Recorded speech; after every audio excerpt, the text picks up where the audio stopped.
शीस बुझे गुरुदेव जी हंस जाय किम मोख केती सुना बीच में कौन कौन सा लोक। अलौकिक ग्रंथ है। पहले लौकिक को समझो। लौकिक जगत की सारी बातें हम जानते हैं। एक है अलौकिक, यानी इस जगत से परे, अलौकिक। भीतर में एक जगत है जो अलौकिक है, जो प्रसिद्ध है, जिसको उपमा नहीं दी जाती। उस ग्रंथ के बारे में महाराज गुरु शिष्य के संवाद के द्वारा ये बहुत ही महत्वपूर्ण ज्ञान हमारे लिए इस ग्रंथ के रूप में महाराज छोड़ के गए हैं। शीस बुझे गुरुदेव जी हंस जाए किम मोक्ष। हंस मोक्ष में कैसे जाएगा। और केती सुनना बीच में, बीच में कितने शून्य है, कौन सा, और कितने लोग है, कितने शून्य, कितने लोग और कितने लोग, कितने लोग।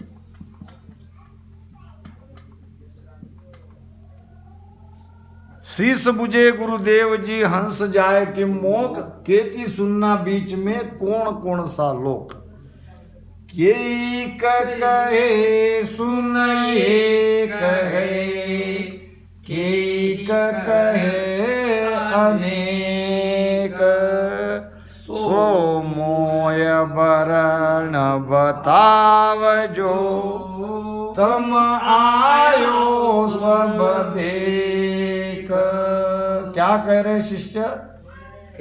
कई कहे शून्य एक है, कई कहते हैं कि बस एक ही शून्य को पार करो, कई कहते हैं कि अनेक शून्य है।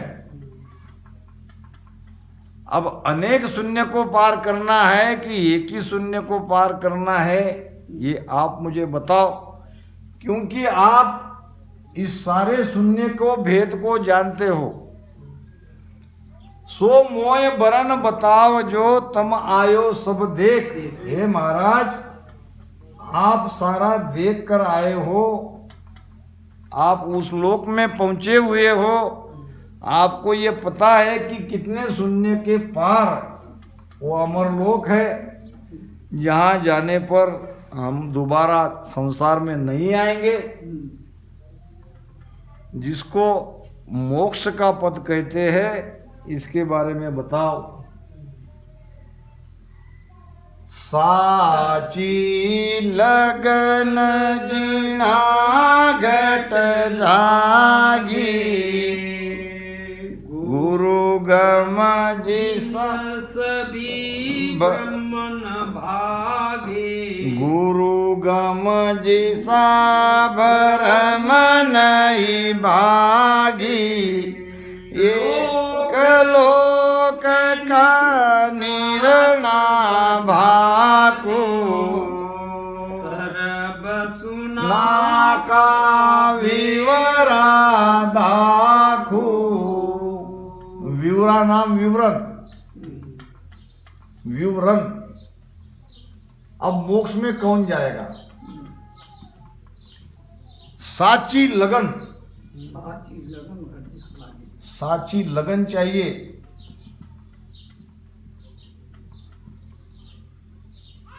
लगन नाम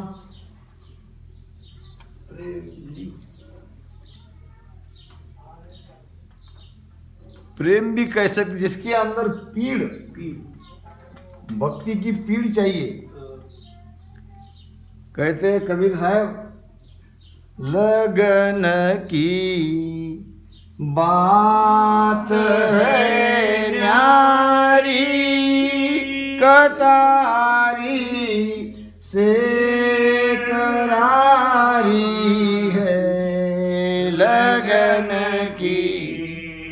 बात है नारी कटारी से करारी है, लगी मंसूर को भारी, कलेजा देख लो आई, लगी मन सूर को भाई, कलेजा देख लो आई, अनलक यूं कहे वाणी, चढ़े सूली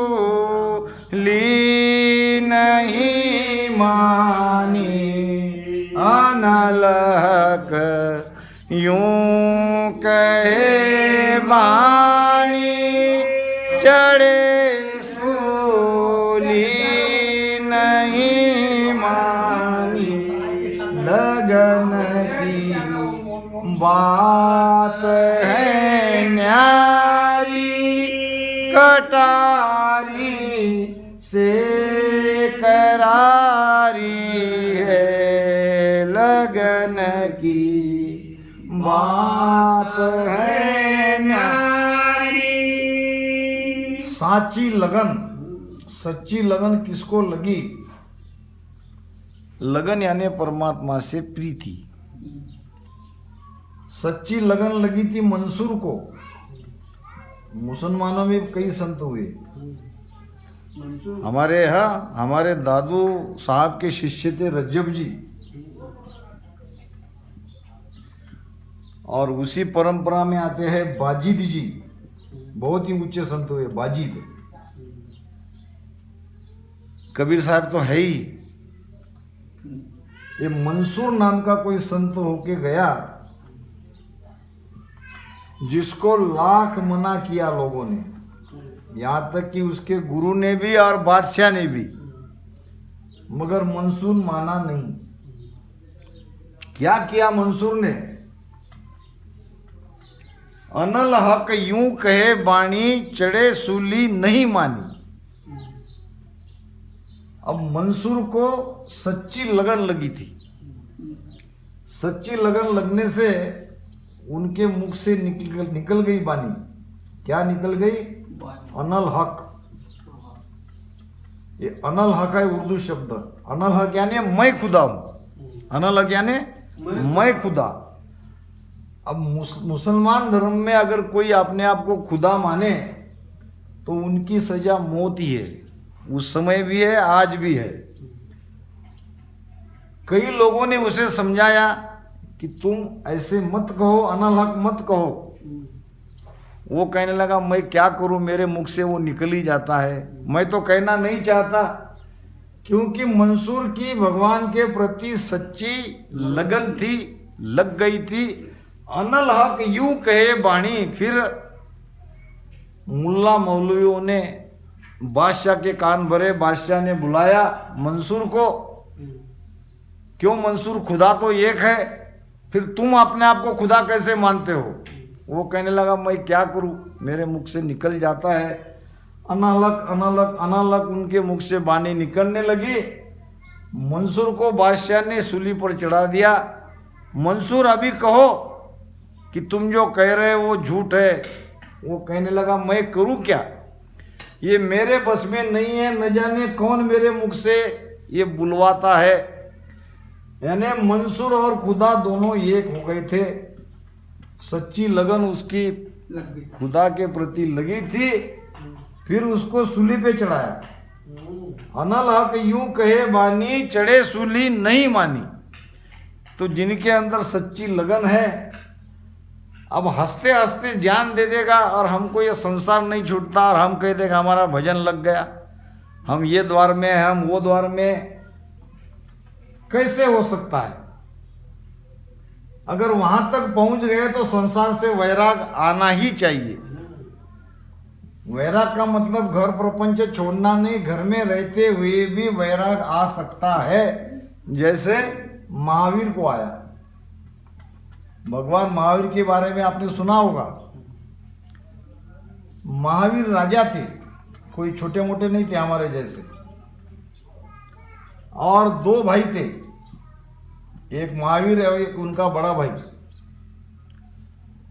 महावीर के पिता ने बचपन से ही महावीर को समझ गए थे कि ये कोई अलग है, इसके अंदर परमात्मा के प्रति अपार भाव है, चलो इसको राजा बना दे। राजा बनाना था बड़े भाई को, मगर बनाया महावीर को।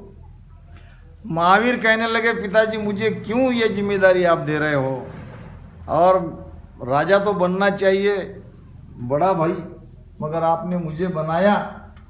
तो पिता ने कहा, मैं तुम्हारा बाप हूँ, मुझमें तुम्हारे वो गुण दिख रहे हैं वैराग के संसार के प्रति, और तुम संसार से अलग नहीं होना चाहिए, संसार को छोड़ना नहीं चाहिए, इसलिए मैंने तुम्हें बंधन में दिया है।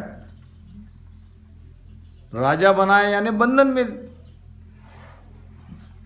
अब बचपन से ही उसके अंदर परमात्मा की चाहना थी, मगर पिता की वजह से वो काम करने लगे, राजा बन गए। तो एक दिन पिताजी मर गए। पिताजी मरने के बाद कुछ दिन के बाद महावीर माता के पास गया, कहने लगा, माताजी अब पिताजी चल गए, उनकी आज्ञा से मैं राजा बना, अब मुझे कोई इसमें मेरा मन नहीं है, मुझे भक्ति करनी है, मुझे जाने दो और बड़े भैया को राजा बनाओ। माता कहने लगी, अभी अभी तुम्हारे पिताजी मरे हैं, बहुत बड़ा दुख मुझे ये वो हुआ है, और तुम्हारे जाने से और दुख होगा। मैं जब तक हूँ तब तक मैं जाने नहीं दूंगी। अब एक दिन माता भी मर गई। माता पिता दोनों मरने के बाद बड़े भाई के पास गया।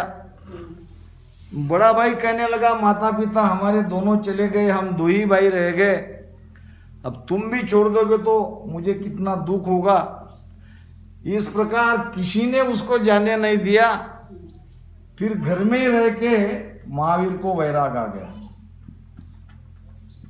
खाना नहीं, पीना नहीं, नहाना नहीं, कपड़े की तरफ ध्यान नहीं, बाल की तरफ ख्याल नहीं, अंदर में वो पीड़ लगी परमात्मा की प्राप्ति की, तो घर में ही बैठ के ध्यान करने लगे। अब एक दिन उसकी भाभी ने अपने भैया को लाया, देखा, इसको क्यों रोक रहे हो, जिसको रोकना है वो तो कब का चला गया, अब खाली इस मुर्दा शरीर को यहाँ रख के क्या करते हो, इसको जाने दो। तो भाभी के कहने से भैया ने महावीर को जंगल में जाने दिया और वो बन गए भगवान महावीर। सच्ची लगन अगर है तो उसके लिए गृहस्थी और त्याग ये कोई फर्क नहीं पड़ता। अगर सच्ची लगन नहीं है तो त्याग करके भी वापस संसार में आओगे।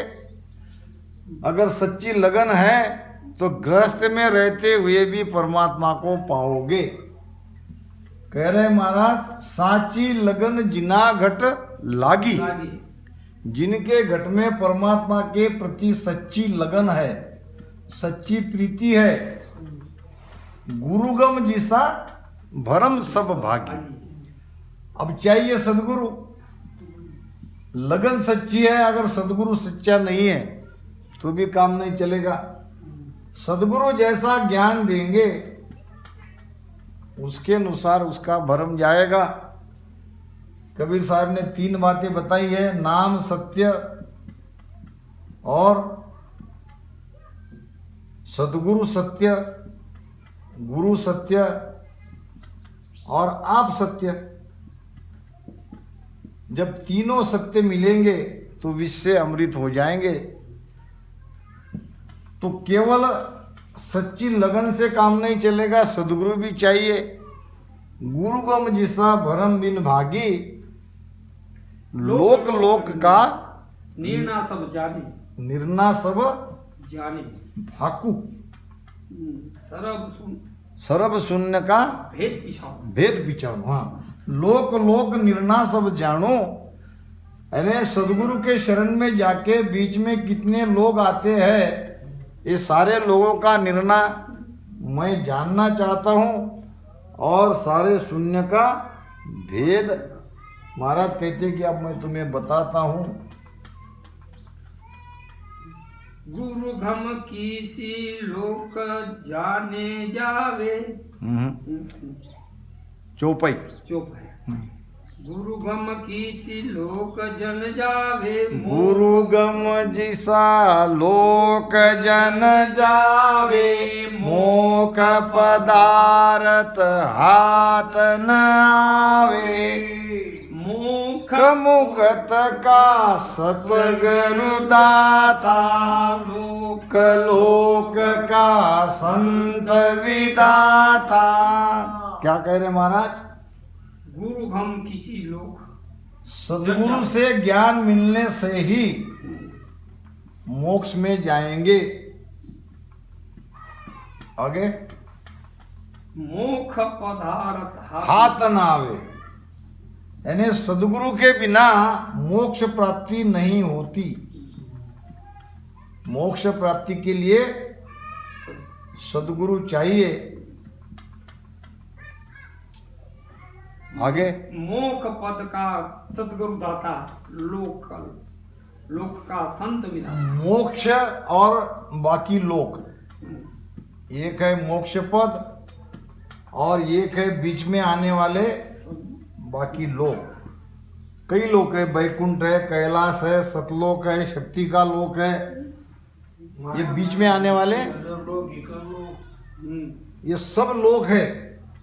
तो महाराज कहते हैं कि ये लोकों का ज्ञान देने वाला, यहाँ तक पहुँचने वाले गुरु है, और मोक्ष की प्राप्ति कराने वाले सदगुरु है।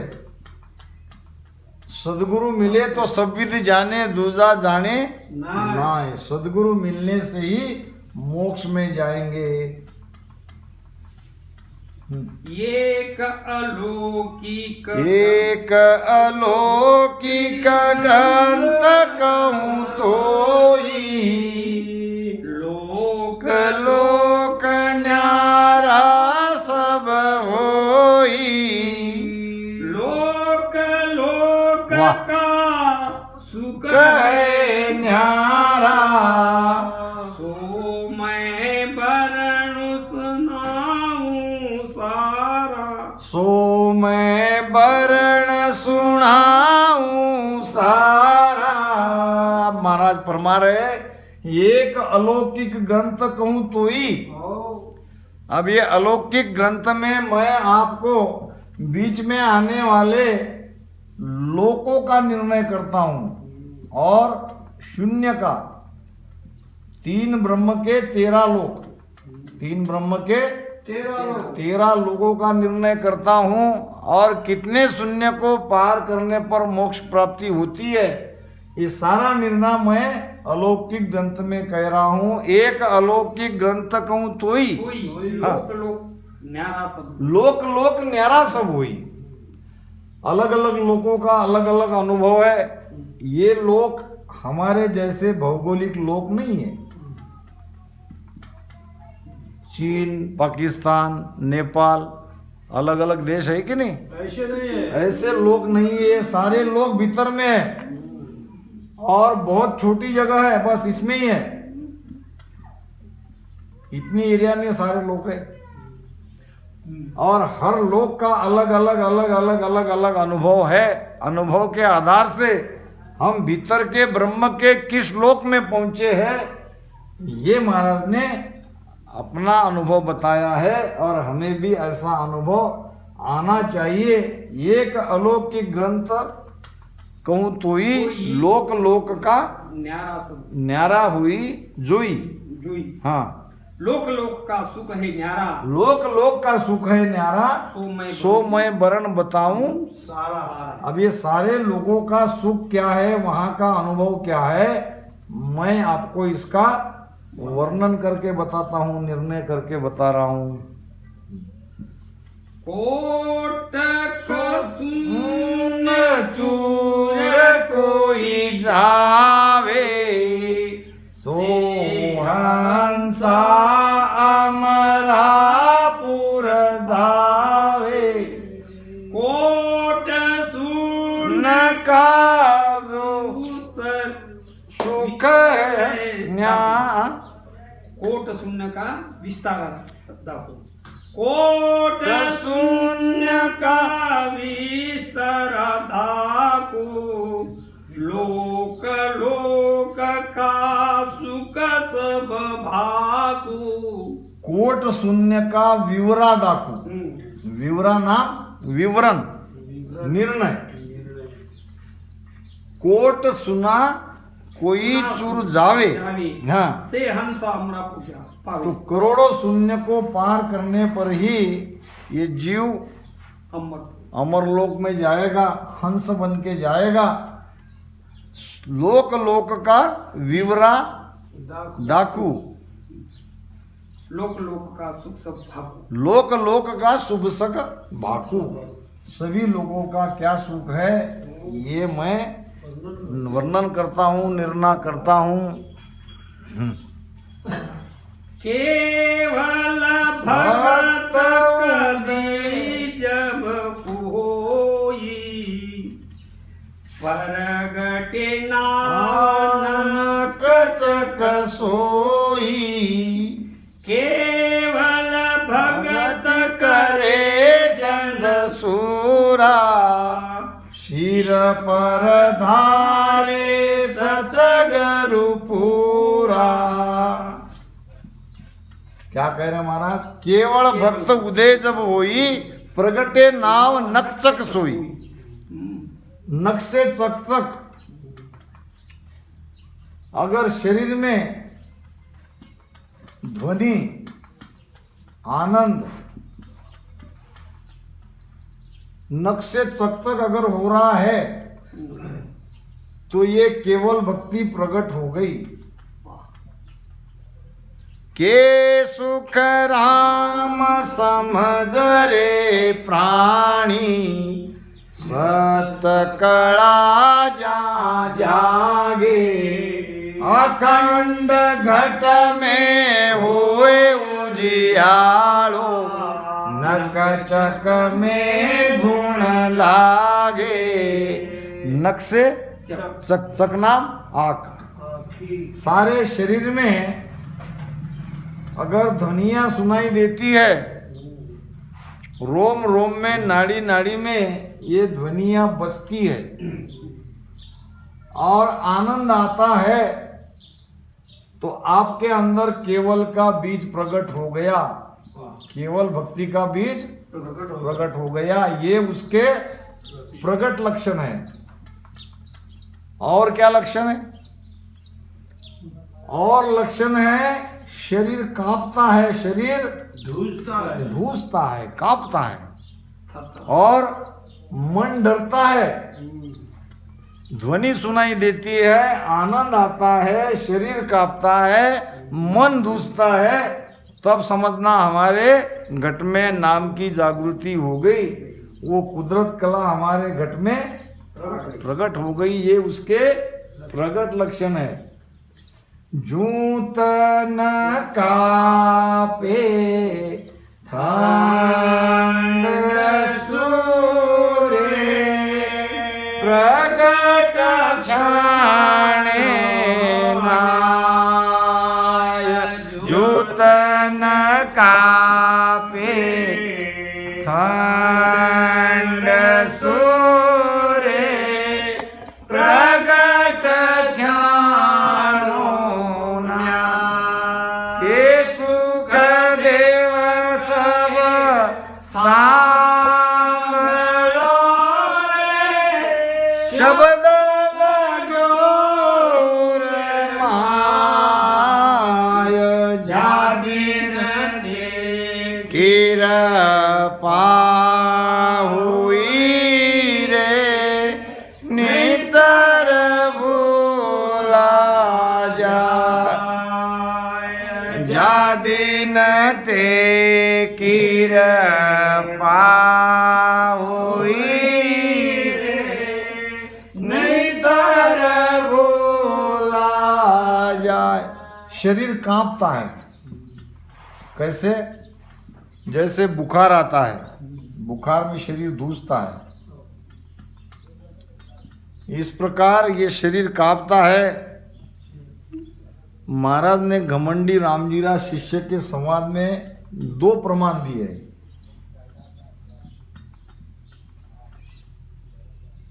किसी किसी के भीतर में शब्द जोरदार जगता है, सारा शरीर धूसता है। यहाँ हमने कई लोगों को देखे चतुर्मास सत्संग में, बहुत जोर जोर से हिलता है। किसी का शरीर उतना नहीं हिलता, कम हिलता है। तो जिसके शरीर जोरदार हिला, क्या उसका शब्द जोरदार है क्या? और जिसका कम हिला, उसके अंदर वो शब्द नहीं आया, ऐसी बात नहीं है। शब्द तो समान है, मगर शरीर का ही अंतर है। जैसे बुखार 2 प्रकार के आता है, एक बहुत जोर से धूसता है और दूसरा कम धूसता है। बुखार तो दोनों का है। टेम्परेचर अगर नाप लिया जाए तो दोनों को टेम्परेचर दिखेगा, मगर एक का शरीर सहता है, एक का शरीर नहीं सहन कर रहा है। इतना फर्क हो सकता है, नहीं तो हमारा शरीर धुजा नहीं, क्या हमारे अंदर शब्द नहीं जगा, ये शंका नहीं आनी चाहिए। दूसरा प्रमाण है बाढ़ का।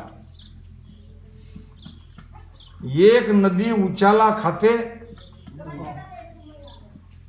उछाला खाते समुद्र में जाके मिलने की कोशिश करती है और बीच में आने वाले सारे पेड़ को उखाड़ के ले जाती है। और एक नदी शांत बहती है, बाढ़ तो दोनों में है, स्थिर बहती है। तो इस प्रकार कई कई को शब्द बहुत जोरदार लगता है और कोई कोई का उतना वो शरीर नहीं प्रमाण आता। इसका मतलब ये नहीं समझना चाहिए कि शब्द नहीं लगा।